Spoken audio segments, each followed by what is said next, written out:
اعتکاف کی 3 قسمیں ہیں۔ ایک اعتکاف وہ ہے جو واجب اعتکاف ہے، دوسرا اعتکاف یہ سنت اعتکاف ہے، اور تیسرا اعتکاف ہے نفلی اعتکاف۔ اعتکاف کی 3 قسمیں ہیں۔ پہلا جو اعتکاف ہے اعتکاف واجب۔ واجب اعتکاف یہ ہے کہ آدمی منت مان لیا، نیت کر لیا کہ اگر میرا فلاں کام ہو گیا تو میں اعتکاف کروں گا مسجد میں جا کر۔ اب اس کو فلاں کام ہو گیا، مثال کے طور پر کسی طالب علم نے کہا کہ اگر میں ایگزام میں پاس ہو گیا تو میں مسجد میں اعتکاف کروں گا، اپنے اوپر منت مان لیا۔ اب وہ اللہ کرے کہ امتحان میں کامیاب ہو گیا تو اب اس صورت میں جو اعتکاف کیا جائے گا یہ واجب اعتکاف ہے۔ اس نے اپنے اوپر فرض کر لیا تھا، واجب کر لیا تھا، یہ اعتکاف ہے۔ اس اعتکاف کے لیے روزہ شرط ہے۔ ایک دوسرا اعتکاف ہے سنت اعتکاف۔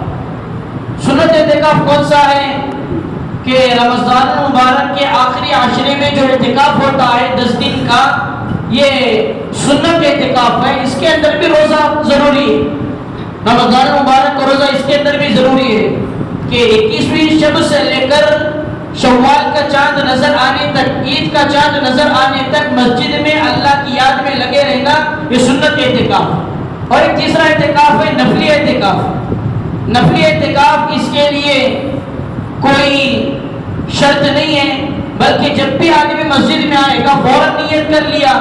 اس کے لیے وقت متعین نہیں ہے، حد متعین نہیں ہے کہ اتنے گھنٹے رہنا ہے، اتنے دن رہنا ہے، 24 گھنٹے رہنا ہے، بلکہ 1 سیکنڈ کا بھی اعتکاف ہو سکتا ہے۔ مسجد کے اندر آ گئے، فوراً نیت کر لے اعتکاف میں رہنے کی، تو یہاں سے آدمی کا اعتکاف شروع ہو گیا اس وقت تک جب تک آدمی مسجد کے باہر نہ چلے جائے۔ تو اب یہاں پر ہمیں جو رمضان مبارک کے اندر جس بات کا حکم ہے وہ سنت اعتکاف کا ہے۔ یہ سنت اعتکاف تمام محلے والوں پر ضروری ہے، بلکہ یہ علی الکفایہ ہے۔ یعنی علی الکفایہ ہونے کا مطلب یہ ہے کہ اگر پورے محلے میں سے کسی نے اعتکاف میں آ کر مسجد میں اپنا ٹھکانہ نہیں بنایا، مسجد میں آ کر اعتکاف نہیں کیا، تو سارے محلے والے گنہگار ہوں گے، پورا محلہ گنہگار ہوگا۔ اور اگر کوئی 1-2 افراد بھی آ کر مسجد میں اعتکاف کی نیت سے بیٹھ گئے، سنت اعتکاف کے لیے بیٹھ گئے، تو پورے محلے والوں کی طرف سے 1-2 جو آدمی بیٹھے ہوئے ہیں ان کے لیے کافی ہو جائیں گے، یعنی پورا محلہ گناہ سے بچ جائے۔ اور فرمایا کہ جو آدمی اعتکاف میں بیٹھتا ہے وہ ایسا ہے گویا کہ من اعتکف فی رمضان کحجتین و عمرتین، جو آدمی رمضان مبارک کے آخری عشرے میں اعتکاف کرے گا وہ ایسا ہے گویا کہ اس نے مقبول 2 حجوں کو کیا ہے اور 2 مقبول عمروں کو اس نے کیا ہے۔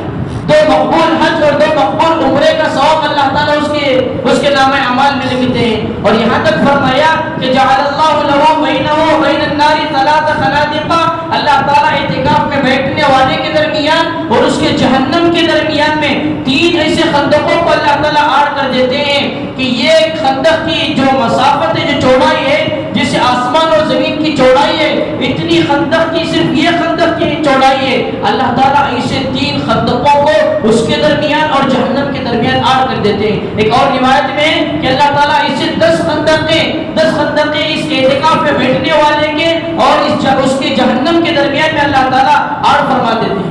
تو یہاں تک تو لازم ہو گیا کہ جو آدمی اعتکاف میں بیٹھ گیا اس نے گویا کہ یہ عہد کر لیا کہ اللہ جب تک تو میری مغفرت نہیں کرے گا، جب تک تو میرے گناہوں کو معاف نہیں کرے گا، اس وقت تک میں تیرے در کو چھوڑ کے جانے والا نہیں۔ تو اس لیے عزیزان محترم، اللہ نے مجھے اور آپ کو موقع دیا ہے کہ محلے والوں کی ذمہ داری ہے کہ خود بیٹھنے کی کوشش کریں۔ اگر خود نہیں بیٹھ رہے ہیں تو اپنے گھر میں سے کسی ایک فرد کو ضرور بٹھانے کی کوشش کریں، کیونکہ یہ حقوق العباد ہے، یہ اللہ تعالیٰ کا مسئلہ ہے۔ اگر ہم نے اس کے اندر غفلت برت لی تو پورے محلے والے گنہگار ہوں گے۔ اللہ تعالیٰ سے دعا فرمائیں، اللہ تعالیٰ مجھے اور آپ کو صحیح معنی میں اعتکاف کی قدردانی نصیب فرمائیں۔ آمین ثم آمین، وآخر دعوانا ان الحمد للہ رب العالمین۔